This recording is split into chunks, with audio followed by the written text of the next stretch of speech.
Heute geht es um dieses Bild.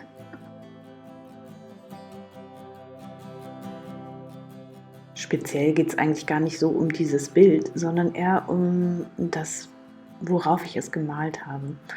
Denn hier habe ich ein Papier verwendet, was ganz robust ist und du kannst dich richtig drauf auslassen im Prinzip, denn es ist sehr widerstandsfähig, es wellt sich nicht, es ist so samtig, also ja, ich stelle es dir einfach mal vor, komm mal mit.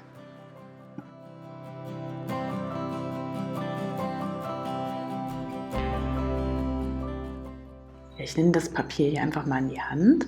Es hat ein bisschen Gewicht, es ist ja, so ein bisschen samtig von der Oberfläche. Es knickt nicht so schnell. Es ist mehr reißfest, also es lässt sich nicht so schnell einreißen. Es dehnt sich da eher.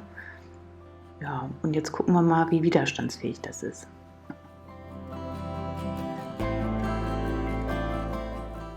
Ich nehme erstmal eine ganz normale Acrylfarbe, verdünne die so ein bisschen mit Wasser und trage die einfach mal auf. Die Farbe lässt sich toll leicht verteilen. Das Papier saugt also nicht so stark. Und jetzt gebe ich mal so ein bisschen Desinfektionsmittel da drauf, denn das habe ich hier sowieso immer stehen im Moment. Und ja, guck mal, da passiert doch was Schönes.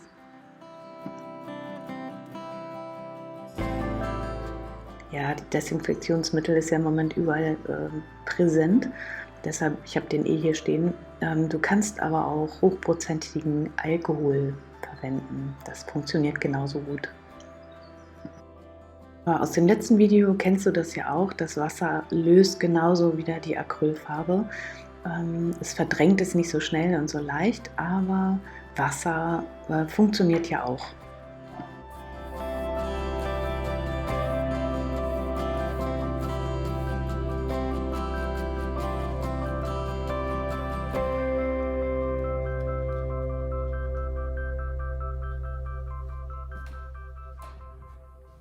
So, du kannst jetzt natürlich warten, bis das ganz getrocknet ist, aber es dauert eben und da braucht man ein bisschen Geduld, so die habe ich jetzt gerade nicht. Deshalb arbeite ich einfach gleich weiter, also es ist noch ein bisschen nass im Untergrund und ich gucke jetzt mal, wie strapazierfähig das ist, wenn ich mit dem Spachtel jetzt da drauf arbeite.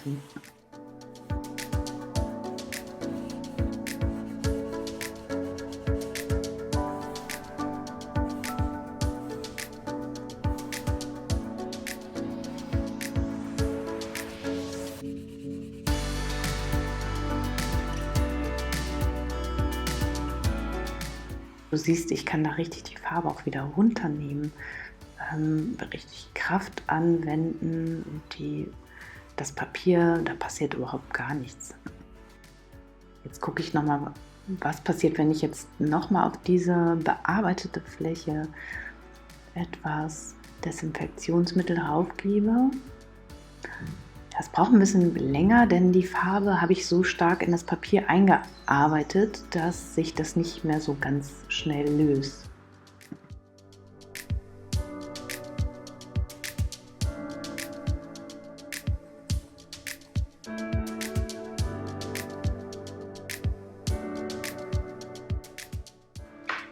Du kannst natürlich alles ausprobieren einfach.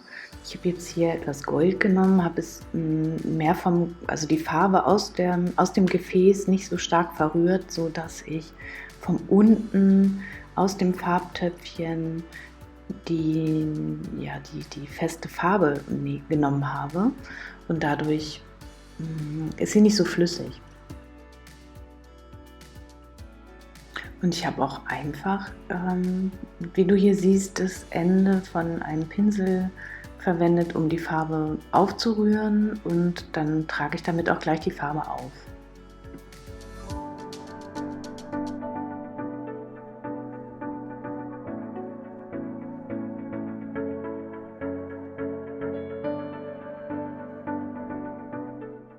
Zu dem Gold und dem zu dem hellen Olivton, nehme ich jetzt noch etwas hellblau und das habe ich einfach abgemischt mit Weiß.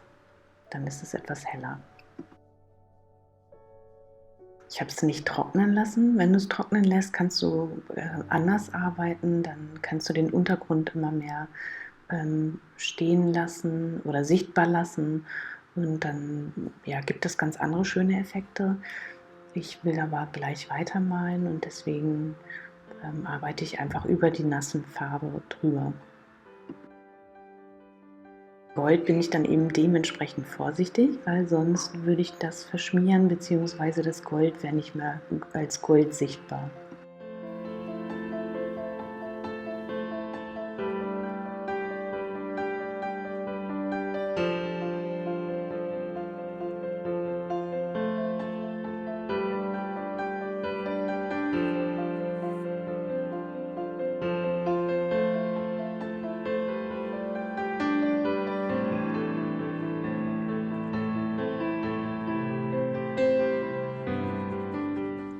Das ist echt ein tolles Papier. Also ich kann hier drauf die Farbe quasi wieder abnehmen. Ich kann da richtig mit der Kante scharfkantig drauf rumackern, mehr oder weniger. Ja, wie du siehst, es wellt sich immer noch nicht. Es löst sich kein Stück etwas von dem Papier. Ja, es macht Spaß, darauf zu arbeiten. Ja, zu den Farbtönen gebe ich jetzt noch ein bisschen Grau, um einfach auch ein bisschen Tiefe zu erhalten. Und ich experimentiere hier einfach weiter. Sprühe mal ein bisschen Wasser wieder drauf und ja, trag die Farbe auf, nimm die Farbe wieder runter. Arbeite so im Wechsel, guck immer so ein bisschen beim Gold, dass ich das nicht abdecke, sonst verliert sich das sofort. Ja, wenn ich flüssig darauf gehe, passiert nichts, aber ich lasse es auch nicht zu lange darauf stehen. Ich nehme es jetzt einfach mal wieder mit einem Tuch vorsichtig die Farbe wieder ab. Das funktioniert auch wunderbar.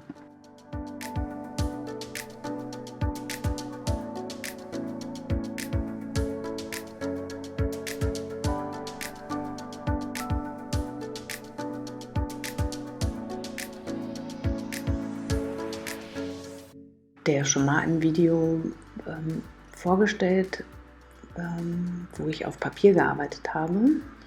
Und hier ist es eben gleich. Also ich achte jetzt nicht auf irgendwelche Bildaufteilungen, sondern arbeite ganz frei, ganz entspannt. Kann ich meinen Kopf ausschalten und einfach sehen, was passiert. Ich kann die Farbe wegnehmen und flächig arbeiten. Ich kann ein paar Strukturen reinarbeiten. Das Papier ist so robust, dass das einfach nur Spaß macht.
Ja, ich zeige sie hier nochmal von nahen. Einfach. Ja, du siehst hier, dass das Bild jetzt so getrocknet ist. Ich habe es so hochkant an die Staffelei gestellt und es wellt sich gar nicht, also es ist total glatt. Und jetzt kommt der zweitschönste Spaß. Jetzt kannst du nämlich ein Passepartout nehmen und dir einen tollen Ausschnitt raussuchen. Hier habe ich also gerade gearbeitet und ja, da steht jetzt nun das Bild und hinter einem Passepartout habe ich das gestellt. Dann sieht der Ausschnitt auch noch mal ganz anders aus. Du kannst das dann einfach auch signieren, natürlich das Papier, das Bild kannst du einfach signieren, dann sieht es auch nochmal wertvoller aus. Und jetzt gucke ich auch nochmal, wie das aussieht, wenn ich das drehe. Also einfach mal im Querformat mir anschaue. Ja, ich glaube, hochkant finde ich es schöner. Ja, ich hoffe, du hattest viel Spaß, hast wieder was mitnehmen können. Guck mal unter das Video in die Beschreibung, da steht auch noch ein bisschen was dazu.